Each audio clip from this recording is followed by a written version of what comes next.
France et les prêtres du Sud, défi ecclésiologique. J'espère que je vais pouvoir à peu près honorer cette commande. Et je voudrais commencer par deux petits faits pour vous situer un petit peu la réflexion, et puis quelques chiffres très rapidement. Et ensuite, j'essaierai de développer 3 points que je vous présenterai le moment venu. Le premier fait, c'est que quand je suis devenu archevêque de Reims, en octobre 2018, je venais de Paris, j'étais pendant une trentaine d'années, pendant 25 ans, prêtre à Paris. Et pendant ces 25 ans, 10 ans évêque auxiliaire à Paris. Donc à Paris, j'étais habitué à ce qu'il y ait dans les paroisses beaucoup de prêtres étudiants et quelques prêtres qui venaient dans les paroisses, mais c'était surtout à Paris des prêtres étudiants. Quand je suis arrivé en octobre 2018 à Reims, il y avait à Reims 83 prêtres incardinés et 10 prêtres, alors que l'on dit venus d'ailleurs, j'y reviendrai. Et le vicaire général m'a dit, ici nous essayons de tenir une proportion de 10%. Alors je lui ai dit déjà la proportion n'est pas tenue, puisque 83 divisé par 10, ça fait pas 10, mais ça fait 8 seulement. Est-ce qu'il faut renvoyer 2 prêtres dans le diocèse? Et je lui ai dit aussi, mais quand il n'y aura plus que 40 prêtres incardinés, qu'est-ce qu'on va faire? Est-ce qu'on va se contenter de 4 prêtres étrangers? Voilà. Donc aujourd'hui, dans le diocèse de Reims, il y a à peu près 62 prêtres incardinés. Je dis à peu près parce que certains sont malades et quelques-uns meurent aussi. Donc je n'ai pas toujours le chiffre en tête. Et il y a une douzaine de prêtres venus d'ailleurs pour garder ce thème. Mais en tout cas, ceci m'a fait toucher du doigt une question qui est assez forte dans pas mal de diocèses de France. C'est que, à mesure que les années passent, la proportion des prêtres étrangers ou venus d'ailleurs augmente fortement dans les presbytériums. Et il y a en France des presbytériums où la moitié au moins, peut-être même plus de la moitié des prêtres, dans certains cas, viennent d'ailleurs. Un deuxième point pour illustrer, pour un deuxième fait, lorsque je suis devenu président de la conférence des évêques, je suis entré dans une instance que nous avons en France, qui existe sans doute ailleurs, qui s'appelle la conférence des églises chrétiennes de France. Et cette instance, depuis 3 ans, avait mené un travail sur l'unité. Comment est-ce que l'on comprend l'unité dans les différentes confessions chrétiennes? Et ils avaient demandé donc à des théologiens de différentes confessions de venir parler de l'unité. Et la première séance à laquelle j'ai assisté était une séance de synthèse où 3 théologiennes, d'ailleurs, 3 femmes de différentes confessions, nous ont présenté un peu ce qu'elles retenaient de ces 3 années de travaux. Et elles ont fait ressortir que un des difficultés pour vivre concrètement l'unité de l'Église, c'était dans nos pays, dans notre pays, la France, c'était le racisme. Alors évidemment, aussi bien le président de la Fédération protestante que les métropolites, président de l'Assemblée des évêques orthodoxes, que moi, ça me dit comment, mais on n'est pas raciste dans l'Église, il n'y a pas de racisme. Mais voilà,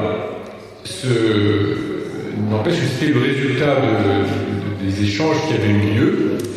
Et donc nous avons entrepris, avec la conférence des églises chrétiennes de France, de faire un petit travail aussi, un travail sur ce qui peut rester, s'il peut y avoir de racisme dans nos comportements ecclésiaux.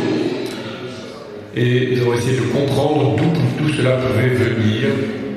Parce qu'évidemment, ce n'est pas un racisme conscient, ce n'est pas un racisme conscientisé, mais il peut y avoir, et en fait nous avons dû constater qu'il pouvait y avoir des attitudes, des manières d'être, des réflexions qui sont reçues comme racistes et qui trahissent une espèce de racisme inconscient, mais très assimilé dans nos populations européennes.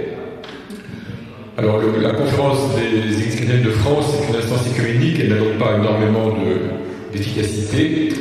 Nous avons tiré de cela un texte qui n'est pas mal, que nous avons diffusé dans toutes nos églises. Je ne suis pas sûr qu'un texte des autorités écuméniques en France suffise à changer les mentalités. Mais enfin, c'est un petit pas, et en tout cas, ça a contribué à ma prise de conscience. Je vais illustrer d'un fait très concret. Un an après peut-être ces travaux dont je vous parle, dans le conseil du diocèse que je réunis chaque semaine, on évoque les travaux qui sont faits dans un village. Il y a dans ce village un prêtre burkinabé que j'avais rapatrié à la cathédrale parce qu'il était étudiant à l'Institut catholique de Paris.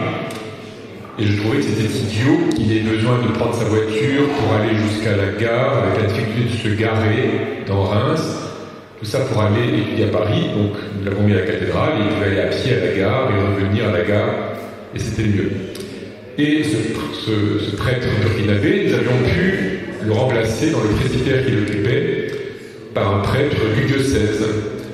Et donc on m'annonce qu'on fait des travaux pour installer des toilettes.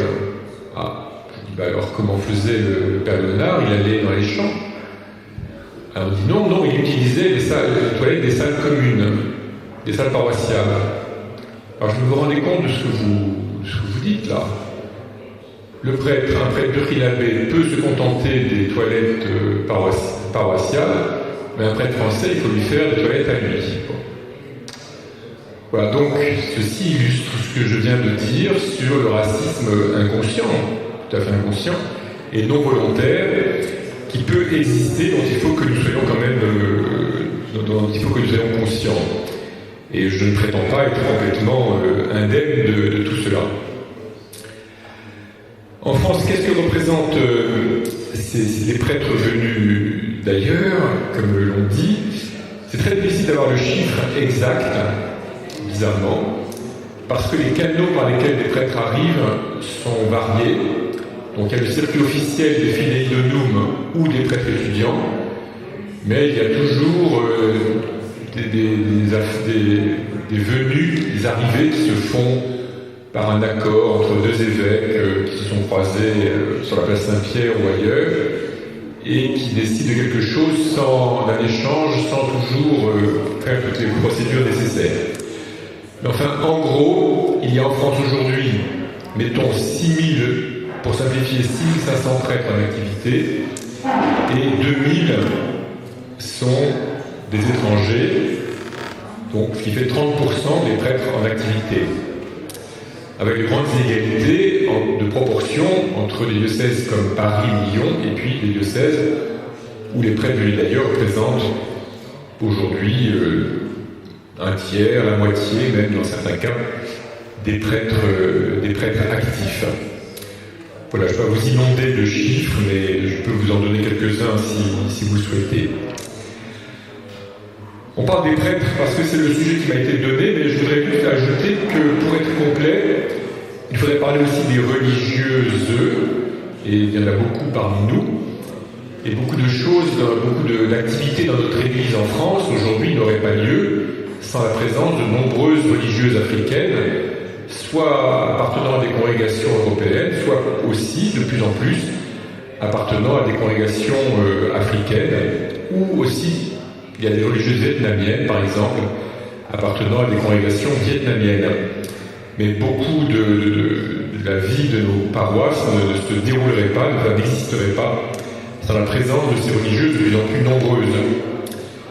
Et puis, il faudrait parler des fidèles, car un des faits marquants de ces dernières décennies, c'est la part croissante des fidèles venus de la migration dans nos paroisses, dans nos assemblées, et ceci un peu partout, y compris dans des endroits où on ne s'y attendrait pas, donc dans des villages très ruraux, où aujourd'hui on peut voir des personnes qui viennent de la migration, récente ou plus ancienne, mais qui sont aussi présentes. Alors à partir de là, je voudrais développer 3 points. Le premier, c'est le passage d'une église qui donne à une église qui reçoit. Le deuxième, ce sera pour évoquer les transformations pastorales qui se vivent en religieuses.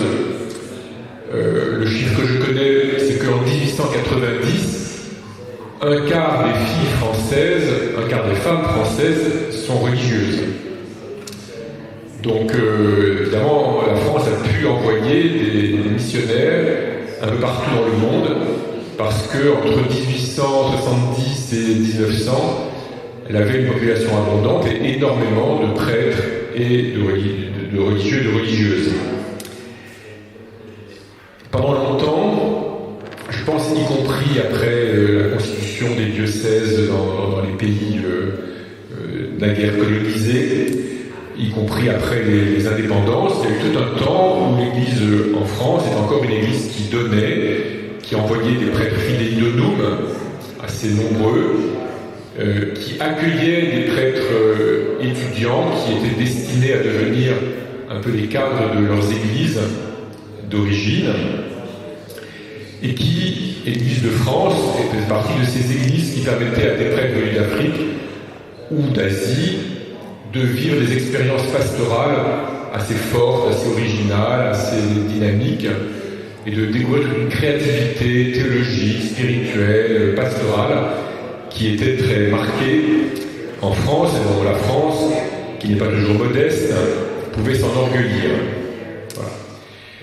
Et puis est venue une phase dans laquelle le nombre de prêtres en France diminuant, on a un peu cherché, de manière parfois consciente, mais parfois pas complètement consciente, à boucher les trous. Il ne s'agissait plus d'accueillir des prêtres, des religieux, des religieuses pour leur permettre de se former, de s'enrichir de ce que nous avions à proposer, mais il s'agissait plus modestement, plus prosaïquement, de boucher les trous de nos systèmes pastoraux, donc arriver à mettre des prêtres dans chaque paroisse, de mettre une équipe de prêtres dans chaque paroisse, tant qu'on en rêvait encore. Et on peut dire un peu grossièrement, mais sans se tromper, que plus le temps a passé depuis les années 70, plus ça a été une espèce d'angoisse des évêques de trouver comment boucher les trous de l'organisation pastorale dans laquelle ils avaient été leur diocèse. Les fidèles ont accueilli cela avec plus ou moins de facilité ou de bonheur. On en a dit quelque chose tout à l'heure. Ils se sont plus ou moins habitués, c'était plus ou moins facile. On peut raconter des tas d'histoires qui montrent que l'arrivée d'un prêtre venu d'Afrique dans une commune rurale française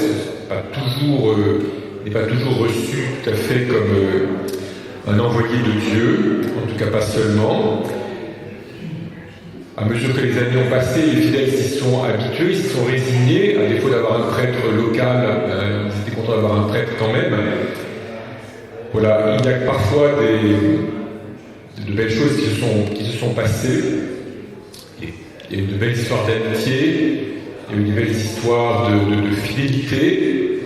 J'en vois dans mon diocèse, je vois dans un certain nombre d'endroits où des fidèles restent très attachés à un prêtre qui a passé 3 ans, 4 ans chez eux et qui continue soit à l'aider de loin, à aider sa communauté maintenant qu'il est retourné dans son pays, soit à l'accueillir quand il revient, parce qu'il vient l'été, éventuellement rendre des services pastoraux, mais aussi pour revoir des gens qui sont devenus des amis. Et des belles choses comme cela. Un point que je voudrais signaler, c'est que les fidèles s'habituent plus ou moins facilement aussi à la langue, parce que même si il y a toute une partie de l'Afrique qui est francophone, les fidèles comprennent plus ou moins bien certaines manières de parler le français, mais je voudrais y revenir un peu plus loin, et je dis ça pour pouvoir y revenir. Et puis les prêtres, dans les presbytériums, les prêtres français se sont habitués, là aussi, parfois avec beaucoup de générosité, beaucoup de disponibilité, parfois avec des réticences, avec de la méfiance. Voilà, toutes ces attitudes peuvent se combiner dans un même presbytérium et dans les mêmes personnes. Ces attitudes dépendent évidemment des expériences faites, des personnalités rencontrées. Voilà. Mais je le redis, le mouvement était quand même de boucher des trous et d'avoir des prêtres qui venaient faire un peu le travail que l'on a été plus capable de faire, mais comme nous envisagions de le faire. Et ça, il me semble que nous sommes dans une troisième phase, aujourd'hui, une phase un peu nouvelle, il y a quelques années, où nous comprenons qu'il faut apprendre à recevoir ce que les églises d'Afrique peuvent nous apporter. Ce ne sont pas simplement des bouches-trous que nous recevons, mais des prêtres, souvent d'ailleurs des prêtres qui ont de l'expérience, souvent des prêtres qui ont exercé des responsabilités dans leur pays, dans leur diocèse, et que leur évêque envoie en France parce qu'il pense qu'il peut apporter quelque chose d'utile. Et donc il faut apprendre à recevoir. Et aujourd'hui, il y a par exemple plusieurs diocèses dans lesquels les vicaires généraux sont des prêtres étrangers. Dans la province de Reims, nous sommes 7 qui ont des vicaires généraux venus de l'étranger, l'un du Sénégal et l'autre du Congo-Kinshasa. Donc 2 sur 7, je ne dis pas que c'est la proportion universelle en France, mais c'est pour vous dire que cela existe et que c'est un point important. Mais donc, si je reprends ce parcours, nous, Église de France, nous étions une église riche en moyens, riche en hommes et en femmes. Nous sommes devenus une église pauvre en moyens, mais aussi en hommes et en femmes. Et nous apprenons à dépendre et avoir besoin de l'aide des autres. Pour ma part, lorsque je suis devenu archevêque de Reims, j'ai dit aux prêtres, j'ai dit aux fidèles, nous prions, et il faut prier pour que Dieu envoie des ouvriers à sa moisson, et nous devons faire l'acte de foi que nous sommes exaucés. La prière chrétienne, ça consiste à croire que Dieu nous entend et qu'il nous exauce. Et donc, le nombre de prêtres que nous avons, c'est le cadeau que Dieu nous fait aujourd'hui. On peut trouver que ce cadeau n'est pas très généreux, mais il n'y a que les enfants mal élevés qui se plaignent des étrennes que leur donnent leurs grands-parents. Voilà. On aimerait que les grands-parents donnent 2 fois plus, mais on est content de ce qu'ils donnent et c'est très bien comme ça. Et donc c'est un peu le défi dans lequel nous sommes aujourd'hui. Est-ce que nous devons apprendre à nous contenter de notre pauvreté, ou bien est-ce qu'il faut aller chercher de l'aide extérieure pour la compenser, pour compenser nos manques? Et je crois que c'est le glissement, la transformation qui se fait aujourd'hui. J'espère, enfin en tout cas je crois pour ma part important, et j'espère que ce mouvement se fait. Nous comprenons qu'il ne s'agit pas de boucher les trous de nos systèmes. Il faut accepter notre pauvreté, je vais y revenir, mais avoir besoin d'aide, c'est une attitude chrétienne. Et il est normal qu'une Église ait besoin de l'aide des autres. La pauvreté en régime chrétien n'est pas une honte, c'est au contraire un état béni par Dieu. Voilà. Et donc, il faut pouvoir l'accepter, et être pauvre, c'est aussi accepter d'être aidé. Pour ma part, j'ai quelquefois des prêtres qui me disent « Mais pourquoi faire venir encore des prêtres d'ailleurs? C'est compliqué, contentons-nous de notre petit nombre. » Et je leur réponds ce que je viens de vous dire. Être pauvre, c'est aussi accepter d'être aidé. Et il y a de l'orgueil à prétendre être autosuffisant. Voilà. Donc il faut trouver la juste attitude entre chercher à avoir des prêtres comme autrefois et puis se contenter de sa pauvreté mais s'y enfermer de manière orgueilleuse. Accepter d'être aidé, accepter d'avoir besoin de l'aide des autres, c'est une attitude chrétienne. Et ceci m'amène à mon deuxième point qui est la transformation de nos modèles pastoraux. En fait, on a pu penser pendant tout un temps que notre modèle pastoral français, on pouvait le conserver, qu'il y aurait une période de vache maigre, mais qu'on pouvait la traverser, et puis qu'on retrouverait un grand nombre de prêtres, en tout cas un nombre de prêtres suffisant, pour faire vivre ce système pastoral dans lequel que nous avons hérité du passé. Lorsque pour ma part je suis entré au séminaire, c'était en 84, et j'étais ordonné prêtre en 91, nous avions à Paris en 84, venait d'arriver Monseigneur Lustiger, qui est devenu cardinal après. Il y avait à Lyon le cardinal de Courtrai. Bon, c'était Jean-Paul II. Jean-Paul II était dans les commencements de son pontificat. Et nous avions tous le sentiment que nous allions surmonter la crise des années 70, que nous allions sortir de certains flous, certains errements, peut-être même de l'après-concile, et que donc nous allions retrouver des prêtres et des fidèles aussi, voilà, comme avant, ayant surmonté un moment difficile. À Paris, par exemple, ça s'est produit. Quand je suis entré, moi, au séminaire en 84, il y avait à Paris 2 ordinations, je crois. Et dans les années 90, il y a eu 15, 17, 16 ordinations. Donc on a multiplié par 8, par 7 ou 8, le nombre annuel d'ordinations. Donc vous voyez, on avait l'impression à Paris, en tout cas, qu'on était revenu vers une période de relative abondance qui nous permettait de garder et même d'enrichir notre dispositif paroissial. La vérité, c'est que ce mouvement-là n'a pas eu lieu dans tous les diocèses de France, loin de là. Il n'a par exemple pas eu lieu du tout à Reims. Mon prédécesseur avait pris cela comme une grande souffrance. Il a fait ce qu'il a pu pour créer un mouvement d'entrée au séminaire assez abondant, mais ça n'a pas fonctionné, en tout cas pas dans cette proportion-là. Donc ça n'a pas eu lieu dans tous les diocèses de France, cette vague d'entrée au séminaire, d'entrée dans les monastères, etc.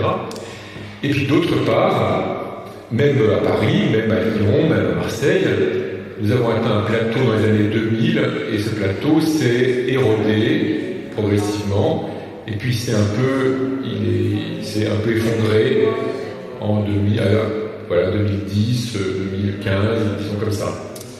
Et il s'use un peu comme ça tous les ans. En tout cas, c'est la situation dans laquelle nous sommes.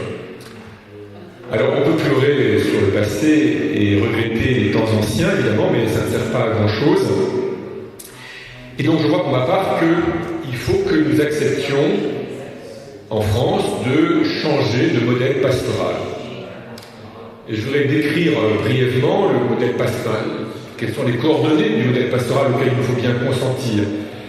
D'abord, nous étions une église qui avait beaucoup de prêtres en France, comparé à d'autres pays, même européens. Donc il nous faut apprendre à vivre dans une église qui a peu de prêtres. Et ce qui est certain aujourd'hui, en 2025, c'est que dans les 10 ans qui viennent, nous aurons peu de prêtres. Peut-être que demain, après-demain, les séminaires vont se remplir, je n'en sais rien, mais comme il faut 10 ans pour faire un prêtre, nous savons, nous, aujourd'hui, que dans les 10 ans qui viennent, nous aurons peu de prêtres.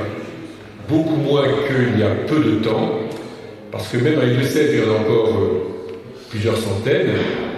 Ces plusieurs centaines sont surtout faits de prêtres âgés, ils vont tous partir au ciel, et il n'y aura pas grand monde pour les remplacer directement. Donc nous devons imaginer un dispositif pastoral qui permette de vivre avec peu de prêtres. Nous devons aider les fidèles à vivre intensément la foi chrétienne et la vie chrétienne avec peu de prêtres. Mais en fait, en Afrique, dans beaucoup de pays d'Afrique, vous connaissez cette situation. Il n'y a jamais eu beaucoup de prêtres. Ça a été, on peut le redire, même des diocèses africains qui envoient des prêtres fidèles de nous, mais qui ont en réalité peu de prêtres en proportion de la population, et surtout avec des moyens de transport qui ne sont pas forcément ceux que nous connaissons en France. Donc, jamais Jésus n'était pas monté au ciel en disant qu'il fallait un prêtre pour 10 000 personnes, ni pour 5 000, ni pour 2 000. D'ailleurs, je n'ai pas dit qu'il fallait des prêtres, et il n'a pas dit qu'il organisait des paroisses. Donc, il y a une certaine souplesse, une certaine plasticité dans la vie chrétienne. C'est notre responsabilité, en tout cas à mon sens, c'est la responsabilité des évêques présents aujourd'hui, depuis quelques années, enfin, de la génération d'évêques à laquelle j'appartiens, de trouver les moyens d'un modèle pastoral qui soit dynamique et dynamisant, mais avec peu de prêtres. Il me semble, d'autre part, que dans cette transformation, ce n'est pas simplement une question de nombre, mais c'est aussi, elle exige de repenser un petit peu, de repositionner le ministère sacerdotal. Et je dis ça moi de deux manières. La première, c'est qu'il faut mettre dans le bon ordre les tria munera, les trois charges du prêtre. Enseigner, gouverner, sanctifier, gouverner. Dans le Concile Vatican II, qui a mis en lumière qui a exprimé le ministère sacerdotal à travers ces trois charges, ils sont dans cet ordre-là, enseigner, sanctifier, gouverner. Mais la vérité de la vie concrète, c'est que souvent, les prêtres passent du temps à sanctifier quand même, parce qu'ils célèbrent les sacrements, commencer par la messe. Ils passent beaucoup de temps à gouverner, mais en fait, pas tellement à gouverner, mais à administrer. Et il reste un peu de temps pour proclamer la parole de Dieu ou enseigner. On fait ça quand on a le temps. Donc il me semble que le premier élément pour ce qui est le ministère du prêtre, c'est de mettre les tria munera dans le bon ordre, c'est-à-dire porter la parole de Dieu, sanctifier, et quand on a le temps, gouverner. Mais gouverner ne veut pas dire administrer, régérer, ça veut dire conduire les personnes, les âmes, les libertés, appelez ça comme vous voulez, sur les chemins du Christ. Ce qui m'amène à mon deuxième élément de cette transformation du ministère du prêtre. Il faut que nous passions, je crois, en tout cas nous en France, d'une pastorale que je qualifie rapidement de l'encadrement à une pastorale de l'accompagnement. Depuis Saint-Martin, depuis Saint-Remy, en France, on a essayé, les évêques, et l'Église en général, a essayé de mettre partout sur le territoire des prêtres. Et souvent, je tiens à préciser, des religieuses aussi, qui accompagnaient le ministère des prêtres et qui le complétaient largement. Et on a essayé de les répartir le plus possible sur toute l'intégralité du territoire pour avoir le maillage le plus fin possible. Ça fait en France nos 36 000 communes dont nous sommes très fiers, qui au point de départ sont 36 000 paroisses en réalité. Et ce système d'encadrement de la population a bien fonctionné, il a rendu de grands services, il n'y a pas à en avoir honte. Mais nous ne pouvons plus le tenir, nous sommes largement débordés par ce système. D'autre part, les modes de vie font qu'il n'a plus tout à fait la même signification que jadis. Et donc, nous devons, je crois, entrer avec plus de détermination dans ce que le pape François a, je crois, beaucoup indiqué, et en particulier dans l'exhortation à Amoris Laetitia, il faut accompagner. Ce n'est pas tout à fait la même chose qu'encadrer.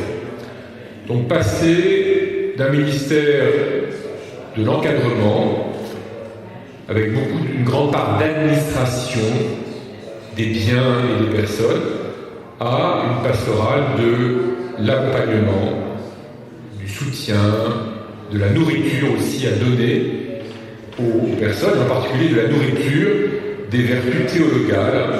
Le prêtre doit pouvoir nourrir la foi, l'espérance et la charité des fidèles. Ce qui n'est pas tout à fait la même chose que célébrer la messe chaque dimanche. C'est pas contradictoire, loin de là. Ça se fait en célébrant la messe, mais ça dit une certaine manière de le faire. Et puis, le troisième élément de cette transformation, c'est que nous croyons, et ça dans tous les diocèses nous le disons, il faut que notre Église devienne une Église de fraternité. On a entendu cela dire tout à l'heure. Alors, personnellement, ce que je constate, c'est que tous les projets pastoraux le disent, il faut faire des fraternités de proximité, tous les synodes diocésains le disent, et nous faisons des efforts pour cela, mais on ne peut pas dire que ça prenne. Voilà. Ça n'est pas encore en France un mouvement très, très dominant. Personnellement, je pense que c'est indispensable, que la vie chrétienne doit se vivre en fraternité, mais pour toutes sortes de raisons que je sais ou que je ne sais pas analyser, ça ne prend pas encore tout à fait. Mais je crois qu'il faut se préparer, malgré tout, à aider à vivre ainsi.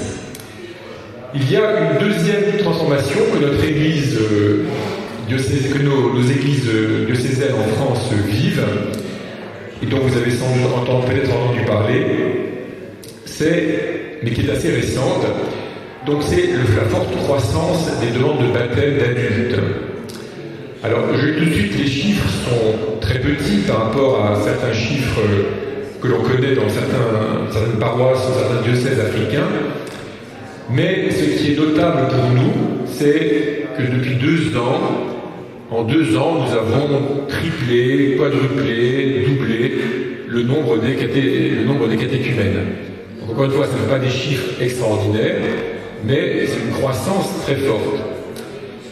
Et ceci, je crois, nous indique, ça vient confirmer ce que j'essayais de dire sur le modèle pastoral qu'il faut réinventer, c'est que nous étions une église qui était construite sur le baptême des petits-enfants et la catéchèse des petits-enfants, et la vie paroissiale était très largement organisée autour de la catéchisation des petits-enfants. Et aujourd'hui, nous sommes en train de devenir une église de catéchumènes, c'est-à-dire de gens qui se présentent pour devenir chrétiens à n'importe quel âge de la vie et avec des arrière-fonds très différents les uns des autres. Et ça nous oblige donc à repenser nos manières de les accueillir, nos manières de les préparer au baptême, et encore plus nos manières de les accompagner au-delà du baptême ou de la confirmation. Et donc dans notre relation avec les prêtres du Sud, puisque c'est le sujet, il me semble que nous avons le devoir, nous évêques, avec toutes les instances qu'un diocèse doit comporter aujourd'hui, et en particulier la synodalité nécessaire, nous avons le devoir de repenser nos projets pastoraux, d'être capable d'énoncer quand même un projet pastoral, et de permettre donc à un prêtre qui vient de l'étranger pour nous aider, de lui exposer, de lui partager ce que nous essayons de vivre. Voilà. Et aussi de bénéficier, c'est alors que nous pourrons bénéficier de ce que lui-même aura à nous apporter, de son expérience personnelle, de ses réflexions à partir de ce qu'il aura à vivre, etc. Il ne suffit pas d'accueillir un prêtre à l'aéroport, de l'amener dans une paroisse la nuit, de lui donner les clés du presbytère, de lui expliquer ce qu'est un radiateur, et puis de lui dire que le lendemain matin, il y a une messe à 9h, dans laquelle il va découvrir avec stupeur qu'il y a 15 personnes, toutes 2 fois plus âgées que lui, et que de surcroît il fait très froid dans l'église. Donc il faut aussi pouvoir lui expliquer quel projet pastoral nous essayons de vivre. Voilà, ceci me paraît un point très important. Si nous voulons sortir, ne pas simplement appeler la main-d'œuvre pour boucher des trous, mais recevoir des prêtres qui sont un cadeau d'une église à une autre pour enrichir et renouveler nos forces pastorales. Ça suppose de notre part un certain travail. Et je dis d'autant plus qu'il faut faire ce travail de projet pastoral que cet afflux des catéchumènes dont je parle ne vient pas du tout de nos projets pastoraux. C'est-à-dire que si depuis 2 ans il y a plus de catéchumènes qui se présentent, ce n'est pas parce que nous avons lancé une grande campagne d'affichage dans les journaux ou dans l'espace public.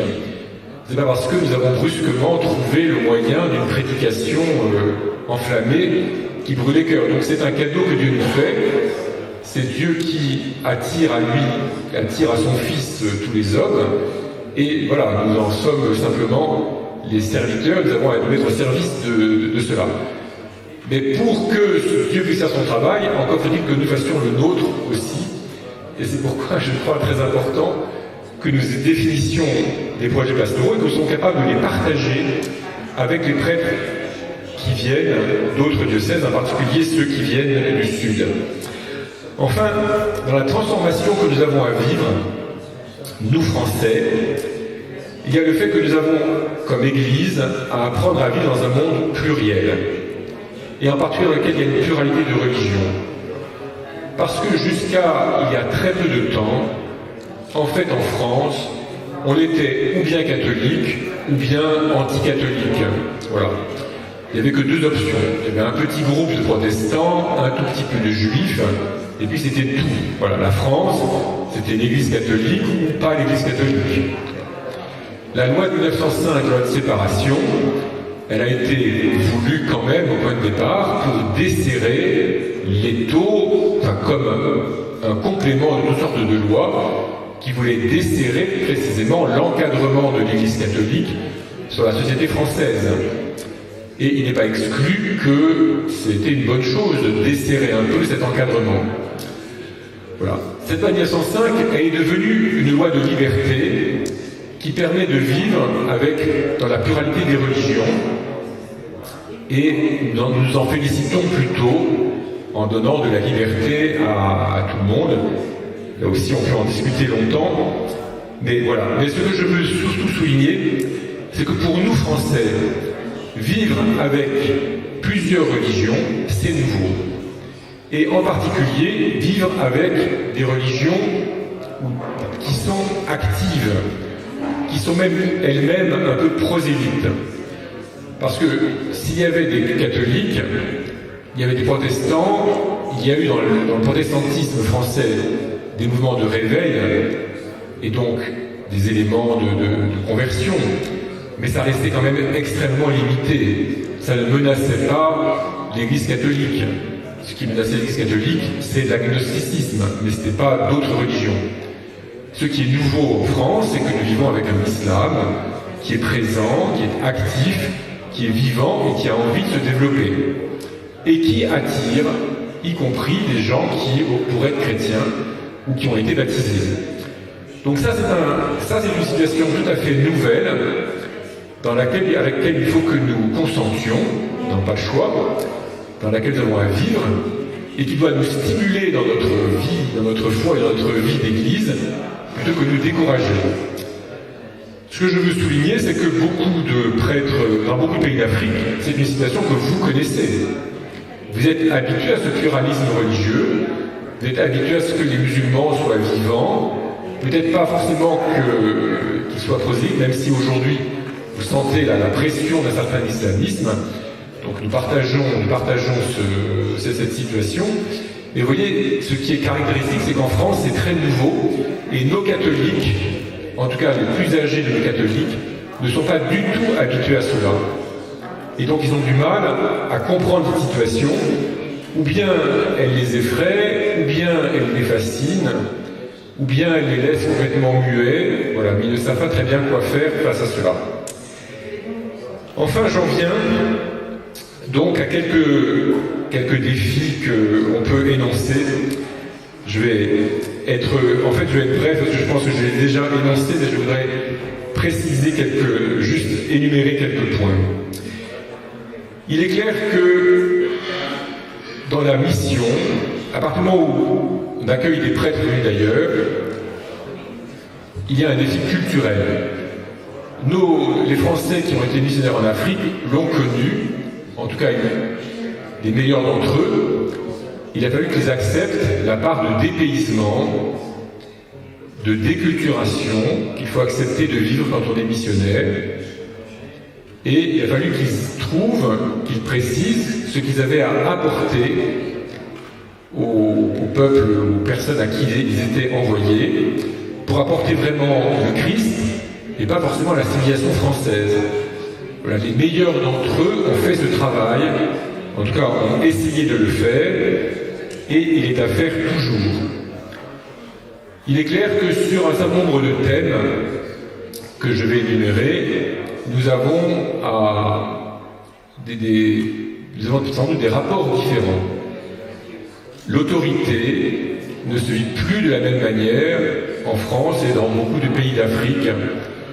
Je vais le dire d'un mot, ce qui a disparu en France, c'est la déférence. Voilà. Quand je vais en Afrique, ou quand je vais rencontrer un prêtre africain dans mon diocèse, eh bien, il ne me laisse pas porter mon sac tout seul. Un prêtre français n'a aucun scrupule à me laisser porter mon sac, même s'il voit que je ploie sur le fardeau. Ça ne l'encombre pas du tout, et ça ne le dérange pas. Alors dans certains cas, ils sont plus vieux que moi, donc ça se comprend. Mais dans quelques cas, on pourrait penser qu'il pourrait faire autrement. Voilà. Mais en tout cas, la déférence, ce n'est plus une attitude très présente. Et c'est comme ça. Voilà. L'autorité, de manière générale, dans nos pays, est contestée, que ce soit celle du prêtre, celle du président de la République, celle du préfet.